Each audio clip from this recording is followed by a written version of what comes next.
When betrayal happens in a relationship, it can feel like you've been dropped into a storm without a compass. It's just completely disorienting. What you really need is a map.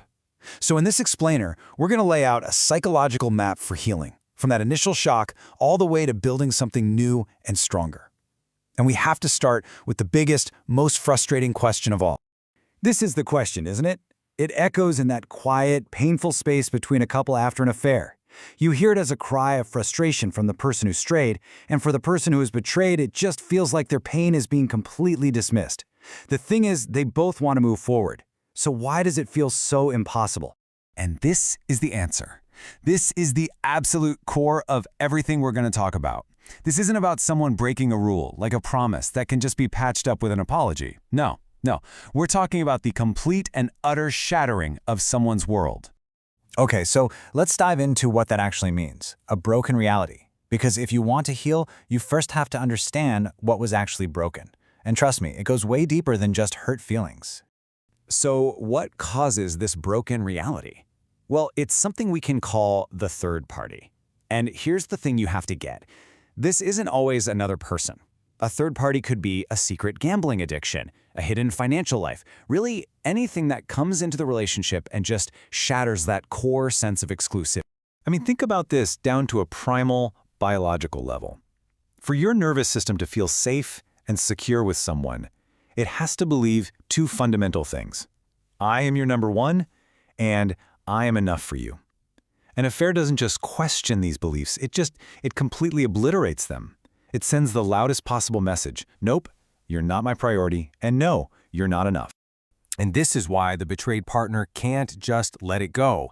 That constant checking of the phone, the replaying of conversations, the hypervigilance, that is not them choosing to dwell in the past. It's a genuine trauma response. Their body is literally stuck in survival mode, constantly scanning for danger because its fundamental world order has been destroyed. Okay, so if you've got someone who's in an active state of trauma, you can't just start talking about forgiveness or working on your communication skills. You have to do triage. First things first, you have to stop the bleeding. And that leads to this metaphor, which is it's so perfect. Trying to do couples therapy while the affair's still going on in any way, even just a secret text message, is like a surgeon trying to operate on a patient who's still bleeding out on the table. It's a total waste of time. It's impossible. So what do? Here's the first step, and it is absolutely non-negotiable. It's all about action, not words. Number one, the door to that third party has to be closed.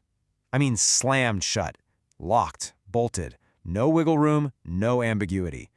And number two, the person who betrayed has to be willing to show proof over and over that that door is still closed. This isn't a punishment. It's about giving a traumatized brain the evidence it needs to even begin to stand down from high alert. Okay, so once you've actually established some safety, then the real repair can start. But you can't go back to business as usual. This next phase requires something that kind of flips traditional therapy on its head. So check this out, because this is a really important distinction. Normal couples therapy is all about the we. It's about the dance, the cycle you both create. But after betrayal, the pain is not symmetrical. Think about it. One person dropped a bomb and the other was standing at ground zero. So asking the betrayed partner to own their part in that moment is just cruel.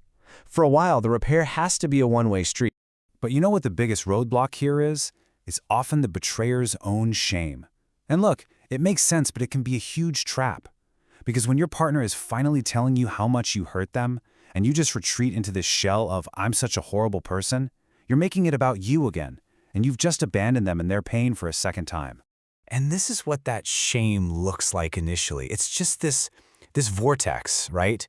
100% focused inward on, I am bad. All of your emotional energy is tied up in your own self-loathing, which leaves zero room to actually see and feel what your partner is going through. But here is the goal. This is the shift that has to happen. The work isn't to get rid of the shame, but to transform it into empathy. It's a move from, I'm a terrible person, to, my heart absolutely breaks for you and for what I did. You have to learn to hold your own guilt so that you can show up for their pain. And this, right here, this is the entire point of the one-way repair. The goal is to create the missing experience. Think about it. When the affair was happening, your partner was totally alone in their pain and confusion. So now, your job is to provide the exact opposite of that experience. You stay present. You validate their reality. You're there to witness the pain that you caused. Period. That is the only thing that actually begins to heal the injury. All right, so healing isn't magic, right? It's not about erasing what happened. Even when things get better, that betrayal becomes a part of your story together. So the question becomes, how do you live with that? How do you keep it from becoming a poison that seeps into your future? This is where couples get stuck, sometimes for years. It's this toxic loop. The betrayed partner gets triggered by something and asks, "Can I really trust you?" which is really just a search for safety. The betraying partner hears it as another accusation and just collapses in despair, thinking, "Am I ever going to be forgiven?" That eye roll from him, it's not him being a jerk, it's hopelessness. And our questions, that's not nagging. That's her desperately trying to find solid ground. And this splinter story just nails this dynamic perfectly. It describes a situation where one partner is arguing the facts. That was so long ago, or it wasn't that big a deal. He was fighting the facts, while she was fighting to have her feelings seen. They were having two completely different conversations. So how do you get out of that loop? You stop defending yourself. You stop arguing about what's true, and you just witness the emotional reality of the person you hurt. You stop trying to protect your innocence, and you just say it. "I broke your heart, and I am so, so sorry." And that right there, that is the game-changing shift that breaks the cycle. You're no longer me versus you. It becomes us versus the history. You realize you're on the same team, and your common enemy is the trauma of what happened. Then you can finally start having some empathy for each other's experience in this awful dance. And this is a really helpful way to think about the end goal. A wound is open, it bleeds, it needs constant care. But a scar is just a reminder of something you survived. The goal is not to have amnesia. It's not to pretend it never happened. It's to heal the wound so all you're left with is a scar you can both live with. So after all this, this is a ton of work, right? After stopping the bleeding, doing the one-way repair, learning to live with the scar, what's left? What kind of relationship do you even have at the end of that road? And this, I think, is the beautiful, hard-won truth at the end of all this. The relationship that comes out the other side isn't fragile. It's not based on some naive fairy tale idea that you'll never hurt each other again. No, it's built on something way stronger.